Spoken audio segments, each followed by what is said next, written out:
নমস্কাৰ ৰক্তিম আৰু মই আমি ক্ৰিকেট খেলিবলৈ আকৌ লগ পালোঁ মই লগ হৈয়ে থাকোঁ আজি লেডাৰ বল খেলিবলৈ আহিলোঁ বিৰাট ভয় লাগে কাহানিও খেলা নাই আমি টেনিছ বল আৰু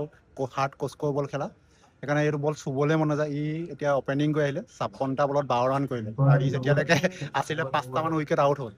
আৰু সেইটো কাৰণে এতিয়া আমাৰ সৰু সৰু ল'ৰাবোৰ যদি খেলিবলৈ মন প্ৰথম পৰাই কিট লৈ খেলিব লাগে লেডাৰ বলে প্ৰেক্টিচ কৰিব লাগে তেতিয়াহে মানে আগবাঢ়িব পাৰি নহ'লেতো বিৰাট দিগদাৰ আমাৰ এতিয়া বল চুবলৈ মানে বল দেখিলেই ভয় লাগে আমি কাহানিও নেখেলা আগতে বাঁহৰ বল খেলিছিলোঁ বাঁহৰ বল খেলি মোৰতো কপাল ফুলি আছিলে আমাৰ গাঁৱত কাৰোবাৰ দাঁত ভাগিছে তেনেকুৱাই সেইকাৰণে সৰুৰ পৰাই মানে টেনিছ বলটো এৰি মানে লেডাৰ বল প্ৰেক্টিচ কৰক কাৰোবাৰ যদি খেলিবলৈ মন পূৰা ফুল কিট লৈ তেতিয়াহে আগবাঢ়িব পাৰিব ঠিক আছে তাকে আকৌ লগ পাম ৰক্তিম তই যাবিগৈ 3খনমান হাৰিলে আমি প্ৰথমখন জিকিলোঁ যেনে তেনে আজি আমাৰ নেক্সট গেম আছে যদি সেইখন হাৰো আমিও আউট বাহিৰ হ'ম আৰু আজি কোনটো ইউনিটৰ লগত আছে আমাৰ এইটো